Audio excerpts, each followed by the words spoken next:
Good evening, Springs Board. You're live and we're recording. Great, thank you. Good evening. I want to go plug it up there. Like we can pass up all the work to do it directly in it. Just do that. I don't know. Let's do the pledge and get started, right?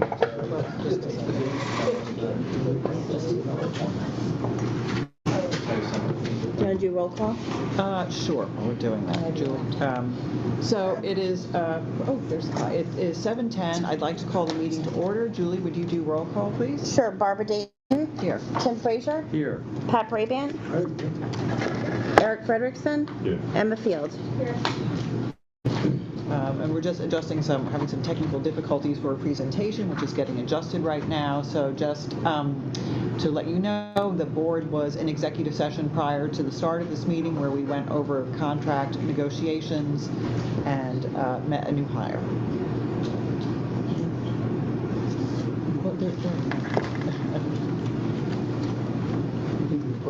Okay, but we'll go ahead and do the pledge as soon as you get that plugged in there, and then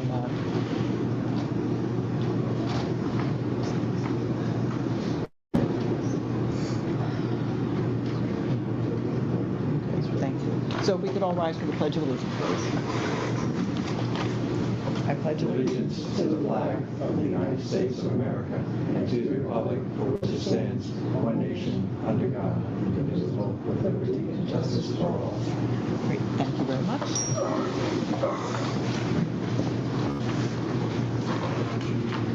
I feel silly wearing the coat, but I got to have it on somewhere. It's chilly in here. It's okay. Tim's going.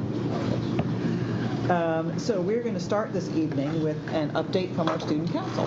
So if the president would like to step up to the podium, please. And Mr. McCormick also.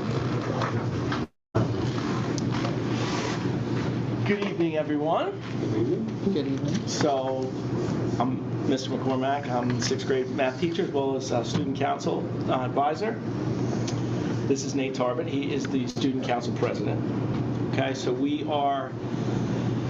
I'm going to ask him some questions. What's going on in student council? We're going through a little bit of our growing pains, I would say, right now, just because we have a new board and we're learning the procedures, really. Here's my first down.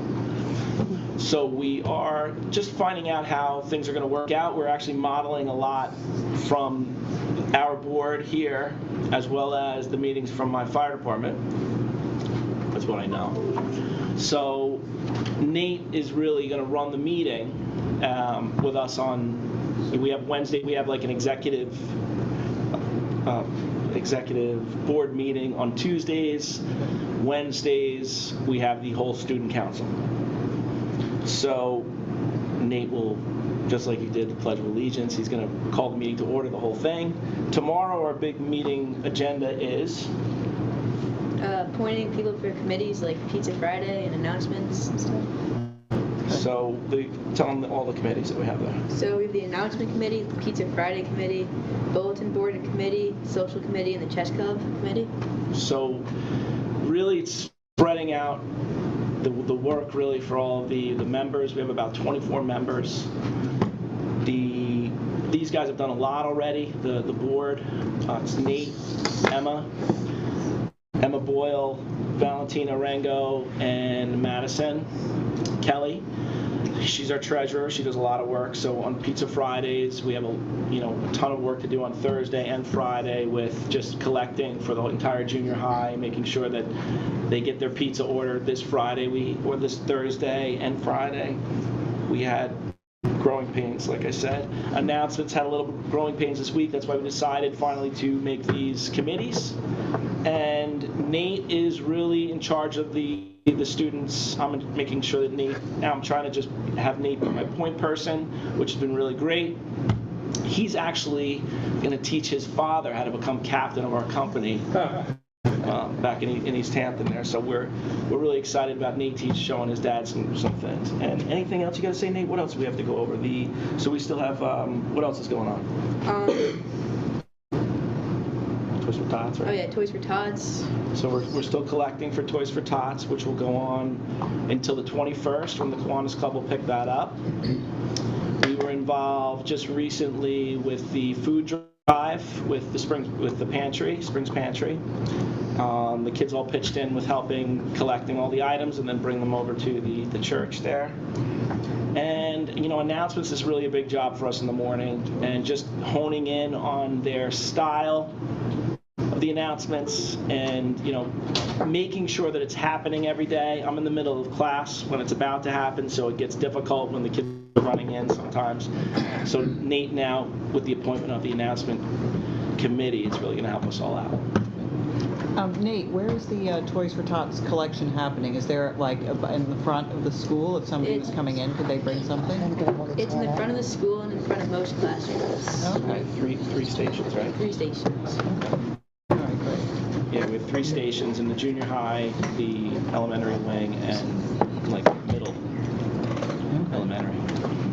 Nate, I haven't passed this by the other board members, but I'd be interested in maybe your executive committee talking about finding a way to come back to board meetings as we go through the rest of this year, and not every board meeting, but maybe once a month or once every other month, just to give us a report about some of the things that are happening from your perspective, from your committee's perspective about the school. I think my fellow board members would be interested in that at a board meeting. I certainly would be. So. You mean at a board presentation, or have them come to exec session if they wanted to just talk about something? I was thinking more like tonight, they would just go up to the podium and be a part of the agenda and just talk about, from the students' perspective, whatever the executive committee can come up with.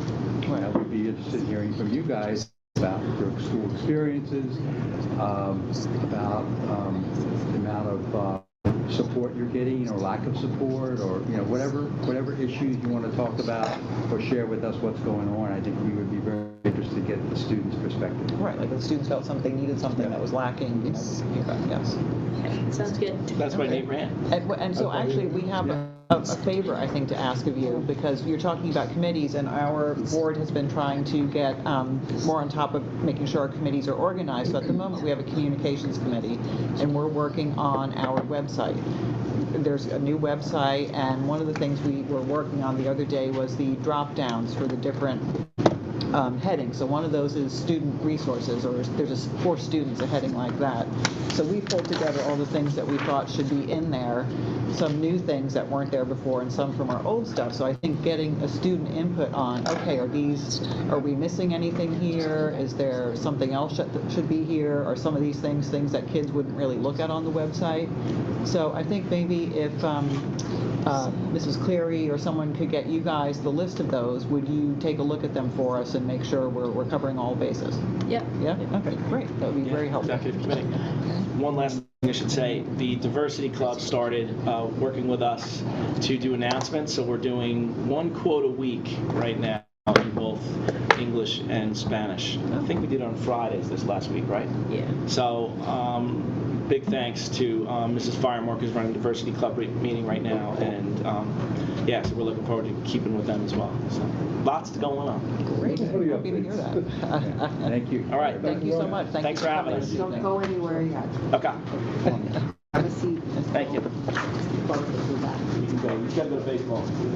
Thank you. Tanner got it set back up again. Yeah, we're good. Okay, we have a couple items of recognition here.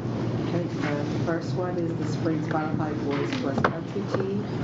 It's hereby presented for having the best exemplified spirit of sportsmanship for the 22-23 fall season. Congratulations. And Mr. McCormick, I remember you stopping me in the hallway at the beginning of school asking about flexible seating. And my advice was for you to apply for the East Hampton, what's it, the East Hampton Greater Ed? They changed their names, right? For their grants. And you did, and he was successful. He received $3,346.95 Nice. for flexible seating and after-school chess club. You want to tell the board more about your vision? Yeah, well, Come on so up. the chess club is something I thought about just with some of the incidents that were going on in the beginning of school year. just to give an alternate thing for some of the kids that aren't playing sports to do actually after school Tuesday, Thursday. So it's been the vision for a while. So we're going to start a chess club. It'll be in my room. We're just we'll work it out, Mrs. Cleary and I, obviously. But with the grant, we're able to get a bunch of chess boards. We are having people from student council, some of the kids from student council are really interested in chess. I'll have them be running it. And, one of the decisions we have to make is what grades we're going to do this with, and who's going to, how do we find out who's really good at chess? Because everyone thinks they're good at chess. So, we're excited to get that started in the new year. So, really, really thankful to the East Hampton Greater Education Foundation for hooking us up, the school up. It's going to be great for the kids. Well, great. Thank you for Yeah. taking the initiative and going for that. Yeah. So, congratulations. Absolutely. Thank you. And once everything is in, take some pictures so you can share them with the board. Absolutely. Thank you. Okay, now we will have an update from the PTA. Is Megan? Let's see, like the Okay. PTA for an update. We will. Okay. What's that? They might be still in their meeting. She might pop Oh, in. because they have their, right, okay. So we'll postpone PTA update for now. And instead, we'll move on to a presentation from the Cornell Cooperative Extension. How do you want to do introductions? This is, well, you're going to do a presentation. Yeah. You're looking to do some drilling, to monitor our water wells, and we'll just do a presentation. Sure.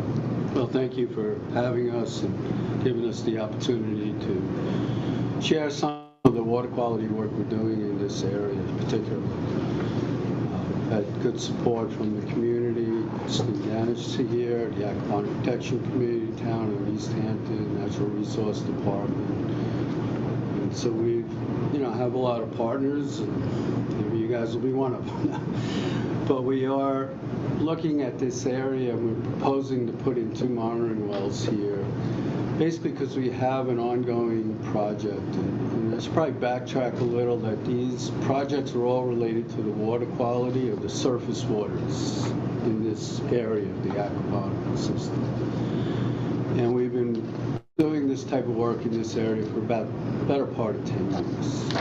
And we've had numerous water quality initiatives to help improve that water quality. And this is one of the latest ones that we did get funding from the Community Preservation Fund to treat an area that we found over by the general store that has a lot of groundwater discharging at the shore.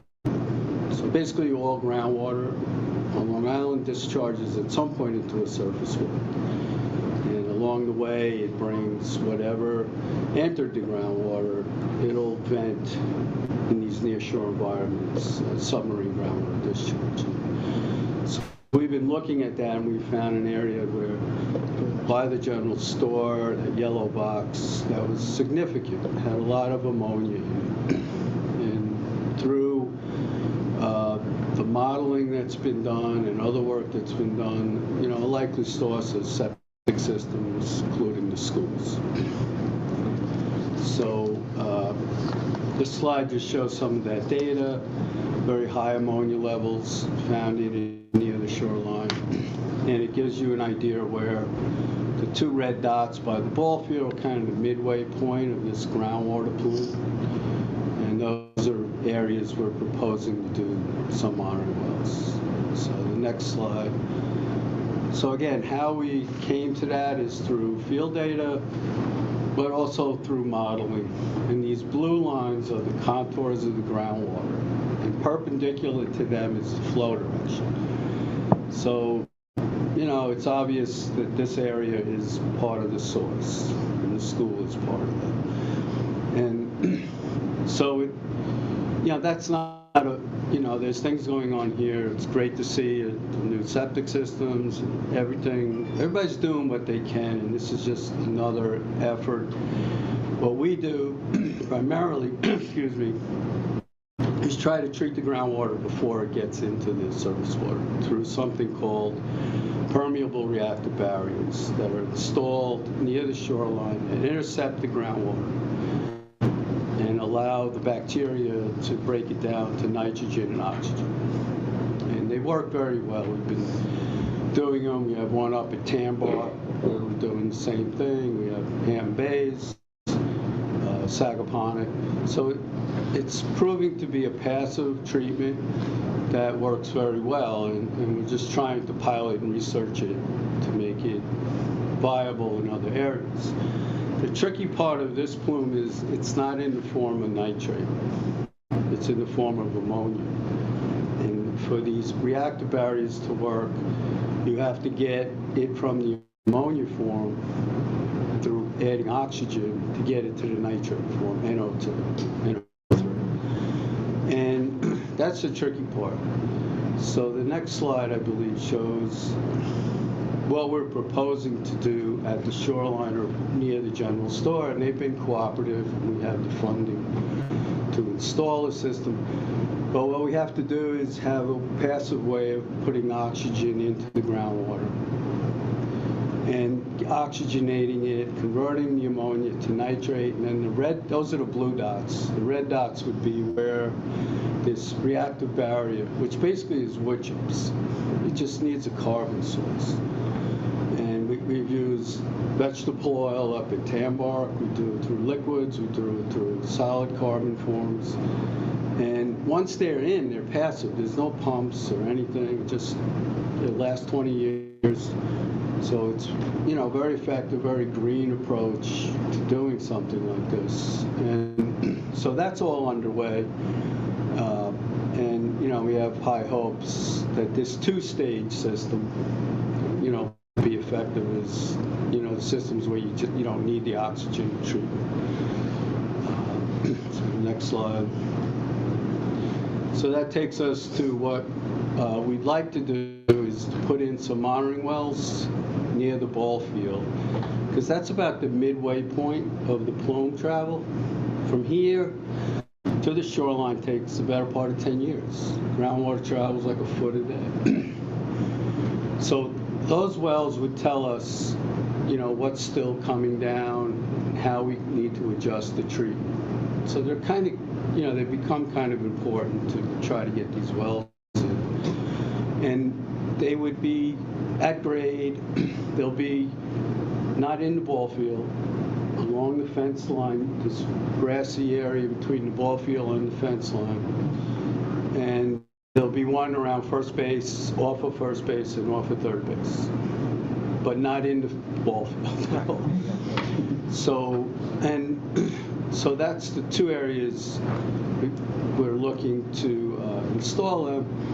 And as part of this, we can offer some outreach and education when we're there doing things, installing or sampling, or taking water levels. If there's classes, we can coordinate that. Maybe we can get some of the students to come out and learn a little bit about what's going on in their community. So we do outreach as part of what we do, and we'd be happy to coordinate that as another benefit, I guess, of doing this.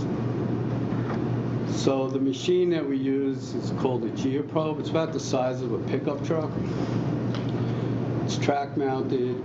We put plywood down so we don't scar up the lawn. And it'll take only about a day to do all this. So they'll be installed, hopefully, at a couple different levels into the groundwater. And all that you'll see is that green irrigation box at grade, and it's locked. You know, it's like any other irrigation box you see all over the place. So no, there's no tripping, or, you know, we go to great lengths to make sure it's safe and locked and secure. And so that would be the final goal you'd see. And then anytime we're here, we would obviously let you know we need to take a sample.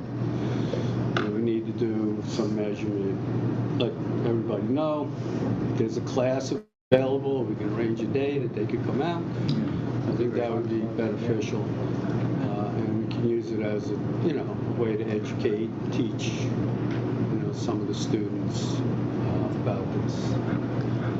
So that's really what we're trying to do. And there's a lot to it. I hope I explained it well enough that you can understand what we're trying to do.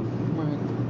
And, that we can partner with the school to, be part of this endeavor. And if you have any questions,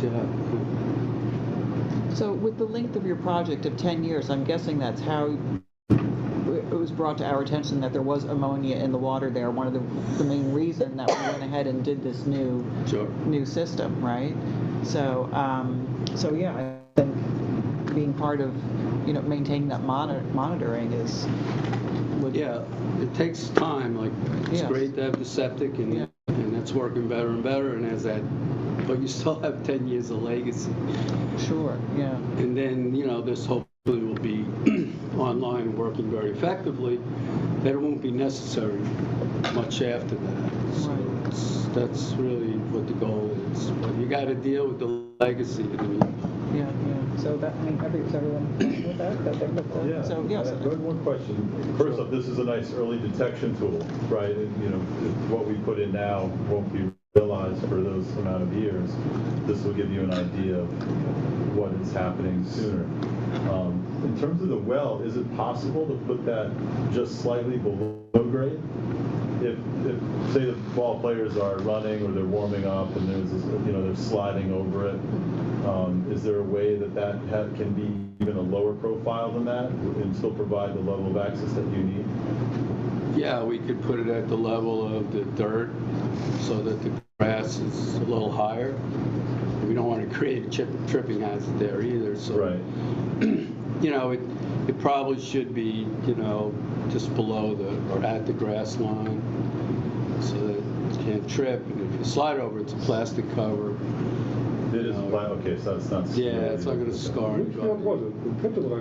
The softball field. And it's behind the backstop. It's, off to the side. We'll put it near the fence.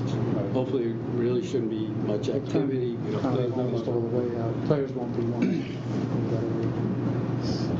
I'm really interested in the educational part of it. I think that's a great addition to what you're proposing.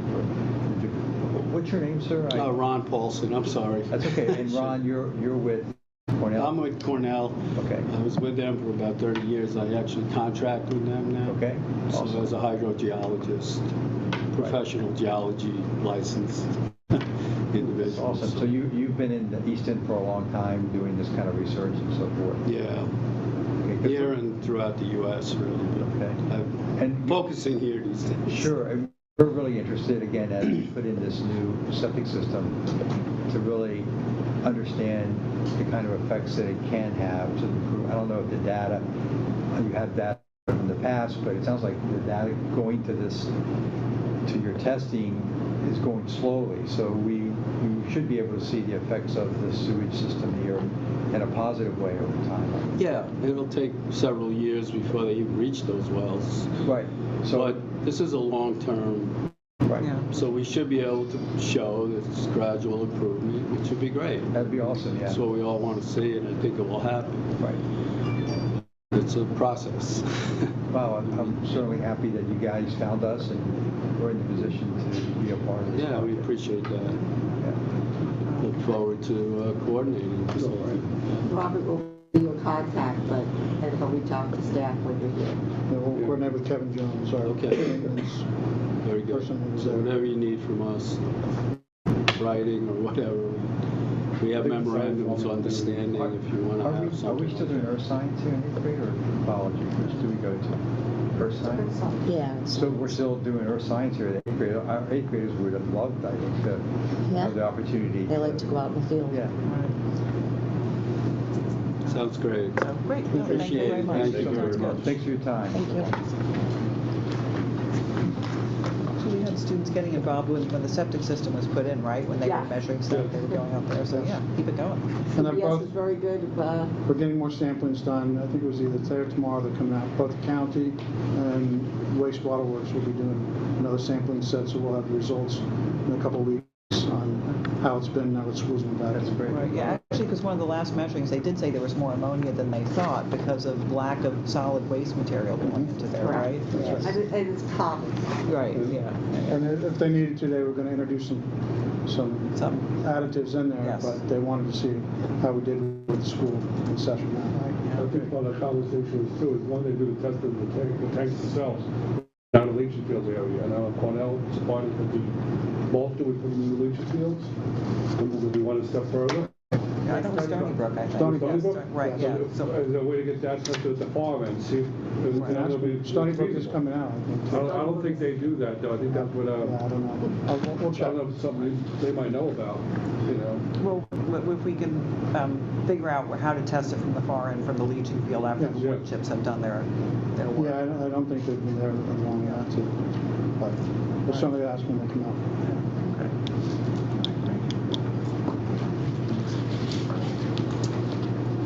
Oh, right, it's time for... We have time for public commentary number 1 on anything that was just discussed or our items of board business, which include personnel, finance, and policy. Does anybody here or anybody online wish to call in with for public commentary?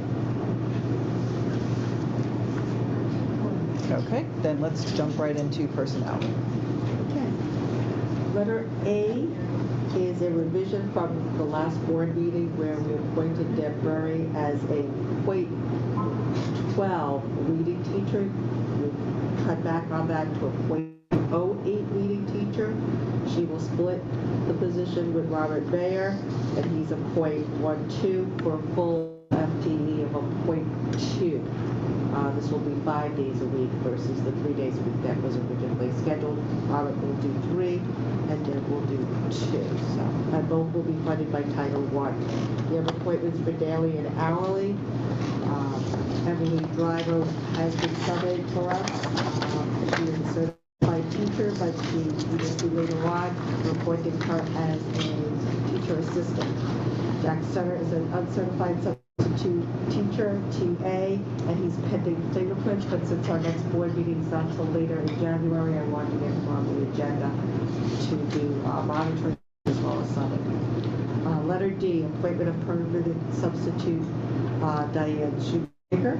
She will start to sub until her actual appointment as the new business teacher. You'll see that further down.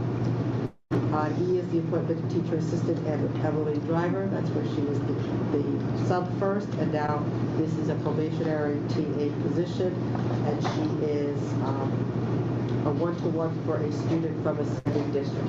So this is at no cost to Spring School. Lead replacement for E and L, Veronica Messina. Starts out as a substitute teacher, and then day 40 becomes prorated, and then day through 90, and then if she's here further than 90, she would get another proration there. Sports appointments. Softball, Elizabeth Crowley. This will be her 6th year. Raymond Kusiak for boys baseball. This will be his 1st year. Sean Knight, his 6th year for boys and girls track. And Laura McCormick, his 2nd year for boys. And tonight, I want to introduce Diane Shoemaker to the community. She's going to be a .6 business teacher later on in the principal's report. Christine Cleary will explain to you how we're going to shift a little bit, but still meet the CTE requirement, which is 1 3/4 credits for our 7th and 8th graders. Diane is here. I'd like to introduce her to the public. Diane Shoemaker.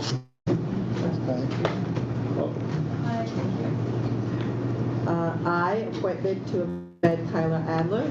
Kyla was a substitute TA. She received her permanent certification as a teacher assistant, so she's prorated there with benefits. Megan Leiden has asked for an extension of her leave. It's unpaid leave through February 27th for childcare. Therefore, we would amend, K is to amend the leave replacement, her leave replacement, Sandra Vecchio, through February 27th. L is a resignation of Crystal Ryder, special education teacher. And then Crystal is also our character ed coordinator, so there's a resignation there for character ed, followed by an appointment by Amanda Krasinski, letter ed. And O is an employment termination of a teacher there. And that's all of personnel. Great, thank you. Any questions at this time? Okay. Do I have a motion to move personnel items A through O to consent agenda? Motion. Second? Second. All in favor? Aye. Aye. Great. Congratulations, Diane. Welcome.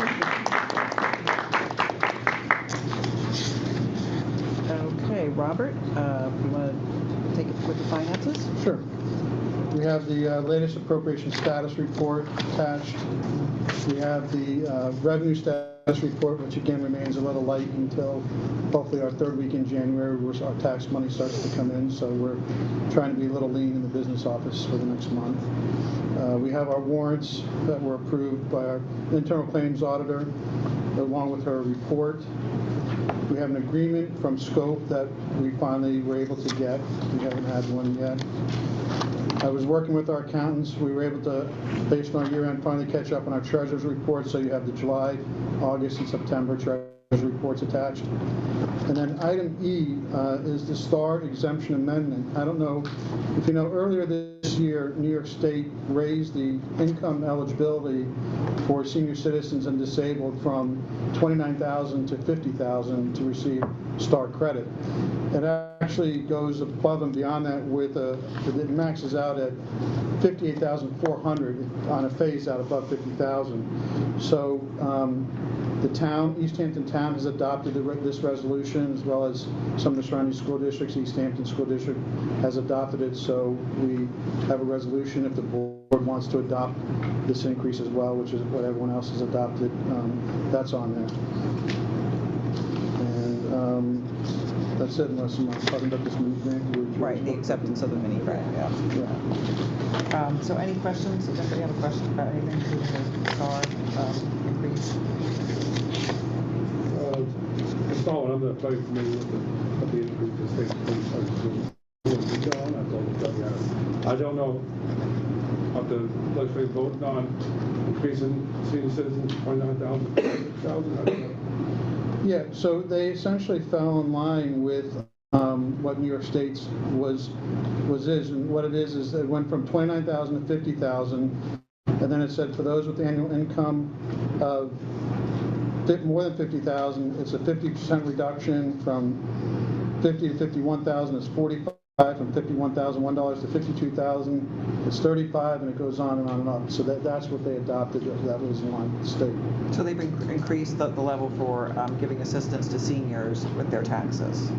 Yeah. So instead of you can now make $50,000 and get the full, they get a complete reduction in your STAR, as opposed to 29,000. It was a way they felt with inflation and the cost of living to help other, the Fixed senior income, citizens. mostly fixed income. Yes. So right now, it says under the current exemption, Okay, I got you. All right. yeah, only 236 senior citizens and 5 disabled people take advantage of the tax relief under the $29,000 limit in East Hampton. So this will probably significantly increase that number.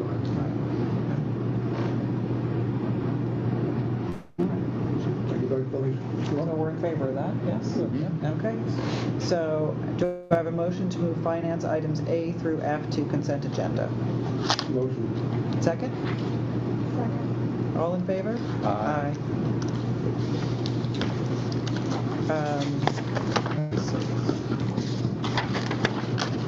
So going into policies, we had, there was a revision to one of the policies, programs for students with disabilities, and then there's a new policy regarding concussion management.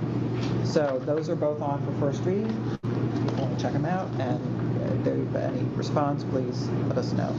And just on that work policy for students with disabilities, we currently implement the requirements, which is in case there are emergency interventions with a student, we have to report to the parent and we have to do documentation of such interactions. So we've been already doing it. This is the policy that actually happened. And the concussion management we spoke about, and we realized we did not have a policy. So we'll have a principal's report at this time. Okay. Thanks. I will start with the professional development. We had last Wednesday, December 7th, we had a representative who came all the way from Alabama from Star Renaissance. She's a trainer and she's a former principal and educator for 30 years down south. We revisited our Star Renaissance program, which is our state-approved local assessment that we use for reading and math. And we've been contracted with them for over 15 years, but we've been away from really training on it for a while. So I wanted to kind of take a look and see what kind of new reports they had, which they have increased their services over the years, and they've expanded their suite of services. And we were able to train about 20 teachers who will then turnkey it for their grade levels, and some interventionists as well, some of the reading and math specialists. So we looked at specifically STAR assessments for ELA and math, but also how to analyze that data and what the different reports mean and what the different rankings mean, because over the last few years, they've aligned to New York State standards and next generation standards, where back in the day, every student that took ELA and Math Star, they were kind of set against in this playing field with all other students across the country. So it was a very wide, broad scale. Now they were able to target the scale a little bit better. So we're kind of comparing apples to apples. And so I think we all found that very helpful to revisit that. And also it gives you foundational skills that the kids may be missing. And it kind of generates a list of skills and strategies to use with the kids for different groupings. And so it's just more for targeted instruction, because as we were looking at the data, we realized just how much work we have ahead of us, especially with the younger grades in catching up from the pandemic. It became very clear.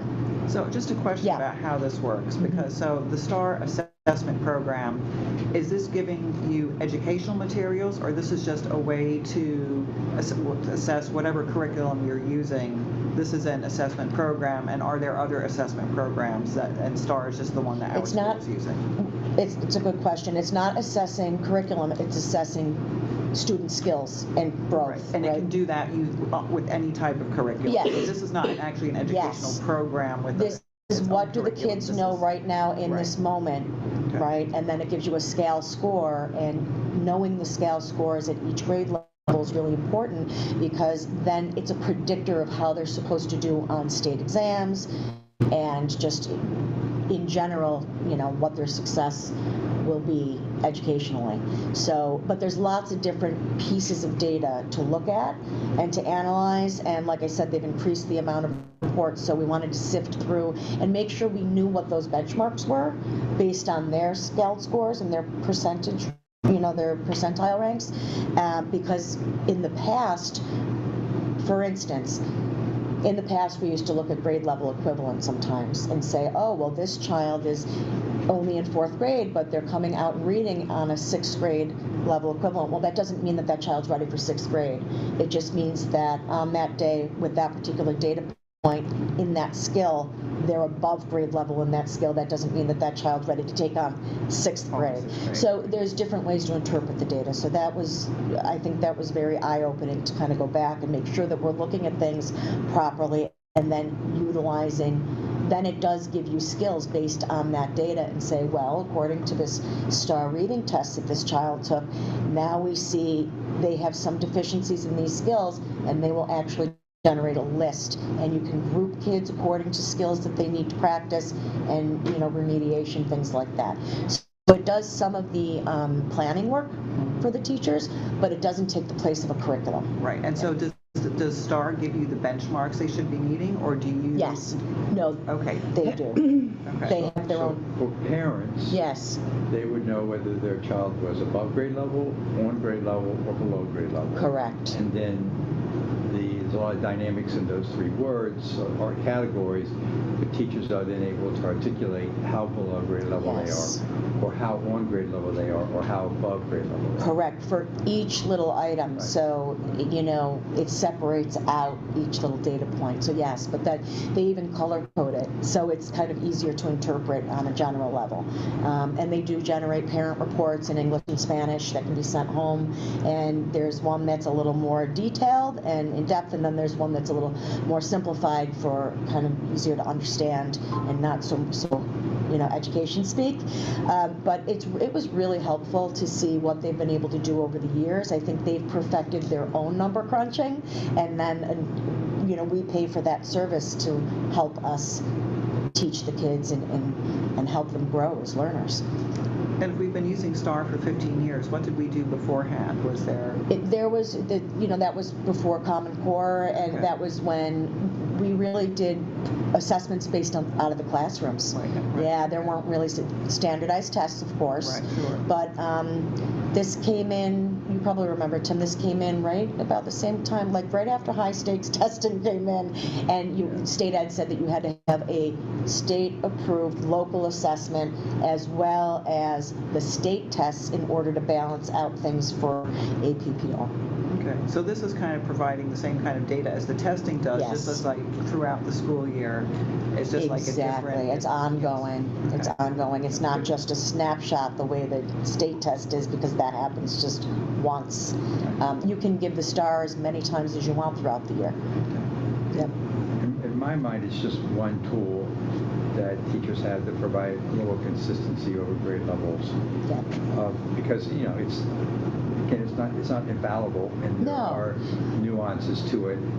You know, some children developmentally struggle with any kind of testing, especially this, versus, you know, teacher evaluations or other assessments. So Right. It's still a standardized test. it's a way to provide some consistency over time Yeah. and show growth over time, whereas other assessments are more detailed and focused on where a child is really at.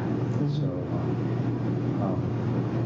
no, I think it was about time that we revisited. Because since I've been on the board, really hasn't been a really close look at STAR. Yeah. And I'm sure they've changed a lot of their you know, reports and ways that they look at data in the past. And I think they've helped schools actually build in more consistency in the way they're administering these assessments as well. You know, just as simple as they want us to show the video and actually read the directions to each child before each child takes that test. I think we had gotten away from a little bit of that consistency, or how many kids are using the headphones and listening to an audio reading of the test where some aren't, and is that apples to apples or apples to oranges, things like that. And of course they have some built-in supports for our English language learners and our students with IEPs as well. So it was just really great to revisit that, make sure we're all administering it properly, and then we know what we're looking at when it comes to the actual data. So more work. I'm going to dedicate the faculty conference in January to more of this. And this is just for reading, it's not for math. It's reading and math, actually, yeah. One of the best things they did was align the scaled scores for reading and math. Yeah. Because they used to be different, and that was hard to explain to a parent. Right. That's why we were using the grade level equivalent for math for all those years, and that now we don't have to do that anymore because they were able to balance things out. But so within that same training, we also were able to look at a new program called Myon. It's not that new, it's new for us. We actually purchased it at the beginning of this year and rolled it out. We didn't really roll it out yet. We wanted to train everybody on it, but what it is a digital library that has over 13,000 books and newsletters and all different reading materials. And it's a really great resource for the teachers. It has leveled libraries. It has the ability for the children to make their own interest inventories of things that they like to read about, and it has all kinds of built-in supports. So we got some training on that, and I know everybody's excited to get started on that, so we're working on building the rosters for every classroom so teachers can get rolling with that. And that's just another resource that supplements our units of study, and it just gives more materials and resources to teachers to help increase reading skills. That's just reading. And that was budgeted for, right? Yes, that was budgeted for last year. We're going to continue to budget for that. Yes, because correct. Yeah. So just based on the feedback I got from the training, people really, the teachers really felt it was helpful, and we're excited to get going with it. So. So that was professional development, and again, I'm going to make my plea for more professional development time, so it doesn't have to be turnkeyed by everybody, that everybody can more people can benefit from the professional development in real time, but that's for another discussion. And then the next thing is to welcome, of course, Miss Diane Shoemaker. She's been here. She was here today and yesterday, and we were able to sit down, and she's got some really great ideas of how we're going to transition from family and consumer science to more of a business lens.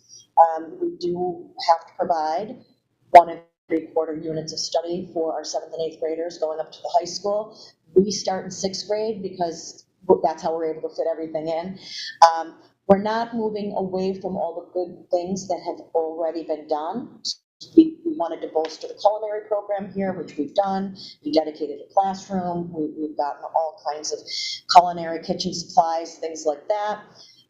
But what Diane brings to the table is a business background, and what she'd really like to do is focus on using the greenhouse as a business model for the students and getting their hands literally dirty in figuring out how to do farm to table in the classroom, but also bring it to the community in some way, whether they sell some things that they harvest or they just share it in some culminating activities.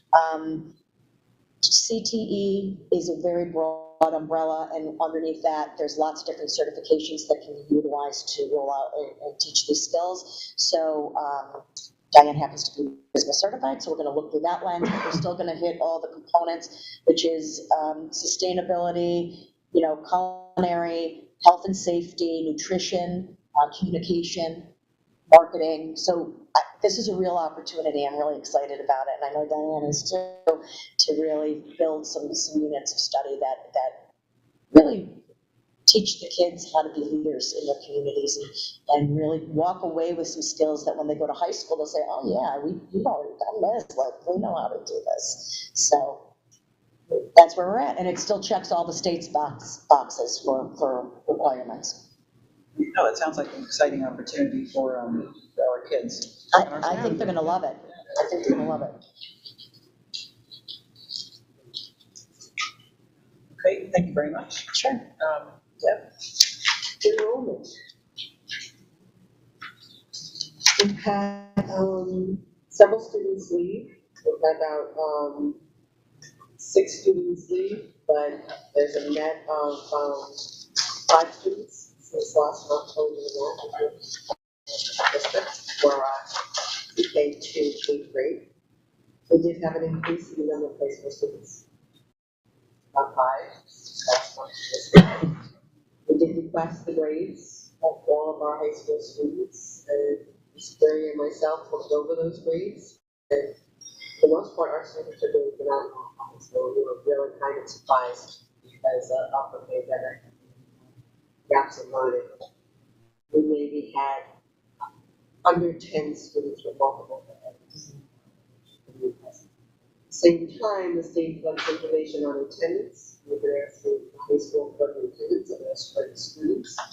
And again, there were maybe 4 students at the high school who had more than 21 absences. 21 absences consistently, with 21 consistent days is a drop. So we'll be following home to make sure that the students are actually still residing in the district and still attending school and attending schools. We do those with as well, and some of them were not known to us at all. They moved in to the district, and others really concerned about the future.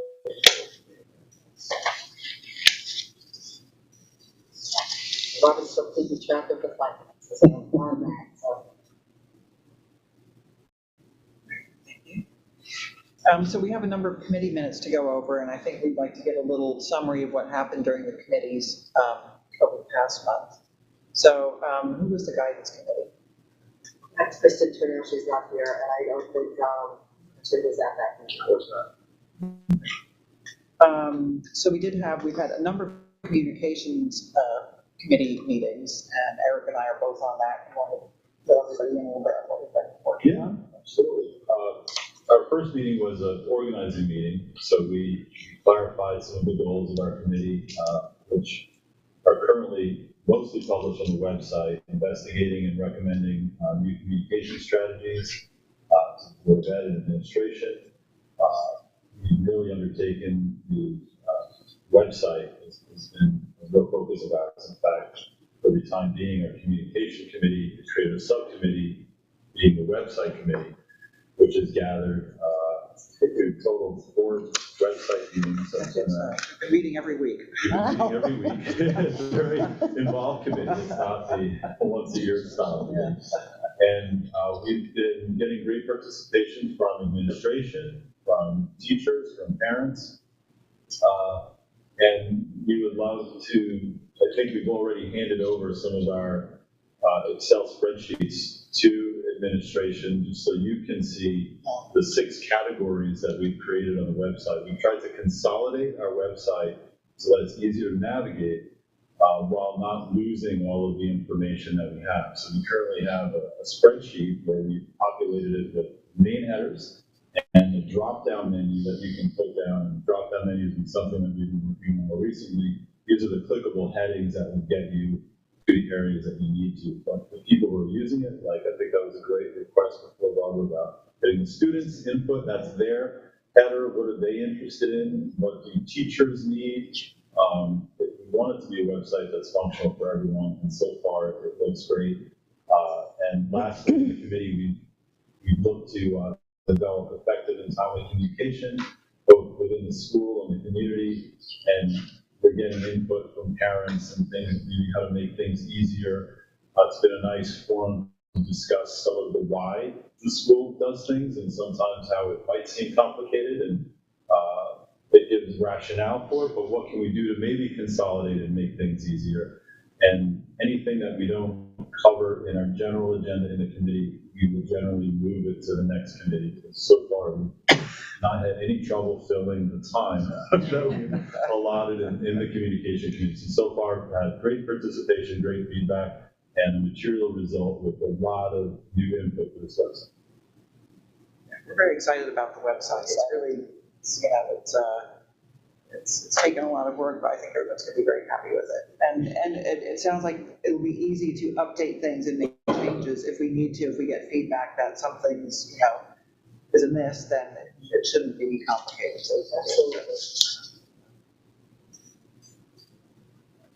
We also had our first buildings and grounds meeting, and Pat and I are on that, as is Robert. This is sort of a brief meeting just to review what we're planning on doing, which is really reviewing the building condition survey is going to be our first course of action, and then figure out how to move forward from there. Anything else? I just had one question.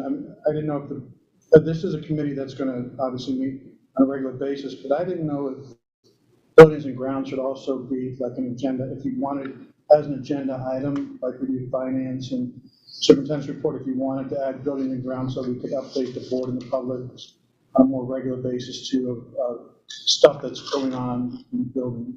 That's just a thought. Right, okay. Is something discussed in the work session? Yes, so maybe that's something else for the January work session. Things that we might want to have on the regular board agenda meeting.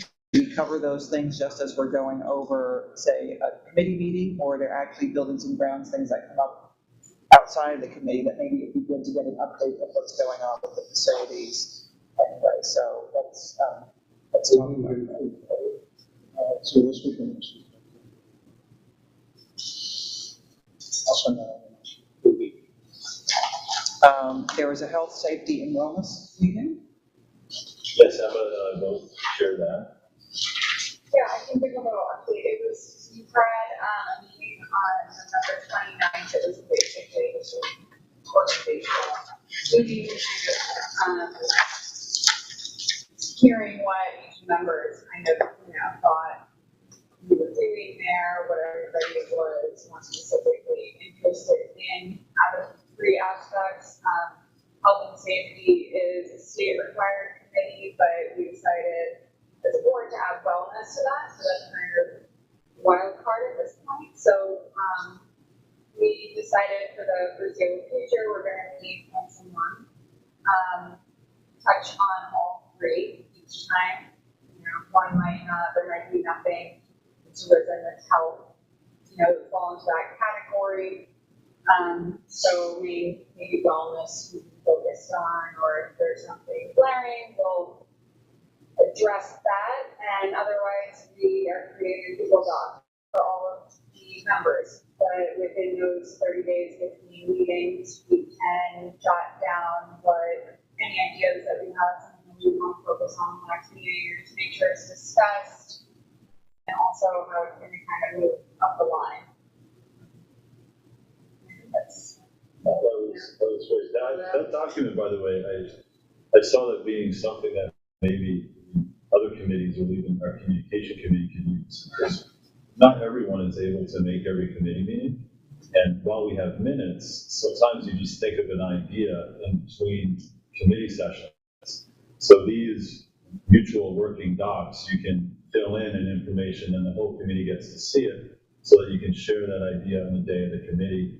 And if you're not going to be there, you can put a thought out there so that your voice is still heard. Rather than having to send an email to the whole committee saying, hey, how about this thing? You just throw it in the Google Doc and there it is. Right. That sounds like a good idea. And get help at real time too. If you see someone had an idea, build upon it, bring their ideas. I think it allows the co-chairs to kind of drive the meeting and the agenda a little bit better by having topics already in line that they want to discuss. Do people actually get notifications when something's been updated in the Google Doc, or do you just go check on it? Or okay. You can resend it each time. Right. But it's just there for people to check in with. Right. Okay. That sounds like a good idea. Maybe that's something we can do sometimes and send an email out. I'm just thinking, because I have to leave a reminder for myself, but we could always say, hey, committee meeting next week. If you want to put it down on the wellness, I've got a wellness idea of something for the committee. Feel free to reach out, or we'll be looking at it 24 hours in advance.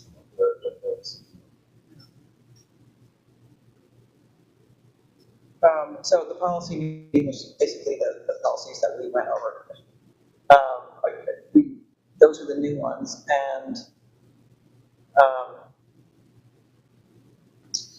we also talked about honor rolls and high honor rolls, and our attorney is going to be reviewing that policy, and we will have that something more fleshed out or changed at our next meeting, right? She just canceled, yes, tomorrow.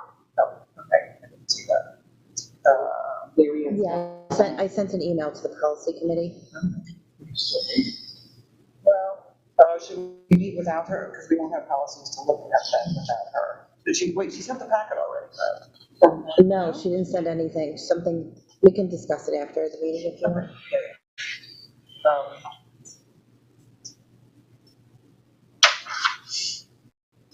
Okay, so anyway, that was something that we were going over, the possibility of changing that and changing percentages to sort of narrow down who the top students are, instead of having, there tends to be a lot right now because it goes to, I think, 2 decimal points, and other schools do it where it goes to, say, 5 decimal points. So that was, we were talking about. We were also talking about honor roll and high honor roll, and actually it was going to turn into one policy instead of having multiple. Right now it's a multiple policy. And then I guess the shared decision-making committee met. Is anybody here from? So the shared decision-making committee is focusing on the math curriculum right now. So we have a really nice cross-section of participants. We have some parents, we have teachers. We don't have a student, but we're going to include an 8th grade, maybe 1 or 2 8th grade students because it's going to be their math program. So we're just kind of looking at, we have it boiled down to 2 programs, and we're looking at which and when. And we are also working with the companies and our math coordinator, Laura Fody, who's been wonderful in getting a lot of information for us so we can make an educated decision here with a new, whether we stick with the curriculum we currently have, which is being updated by the company, or we go with a completely new program. So we're trying to move quickly because it's budget season, so I'm trying to figure out what to budget for.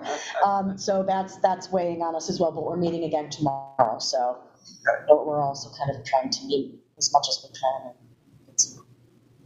make some headway. Thank you. Under old business, we have some minutes to approve. So be resolved that the Board of Education approves the minutes from the December 1st, 2022 work session and the December 15th, 2022 regular meeting. Do I have a motion? Did I said that the first motion? Second? All in favor? Aye. Okay, and then we had discussed the Longwood Legislative Breakfast. February 4th, Saturday. Yeah, I just have to know if anybody's going by January 3rd, so I can make the reservation. So if you guys want to just think about it, you have a couple of weeks. I'll let them know. All right. No new business. So it is now time for public commentary number 2 for anyone present. Anyone present. No pressure. Where'd they go? Or if anyone who is watching on LTV has something they want to call in about, now would be time to do so. Yep.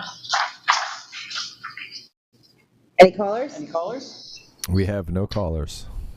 Okay. Going once, going twice? Okay. Gone, I think. So thank you very much. Do I have a motion to adjourn the meeting? Second?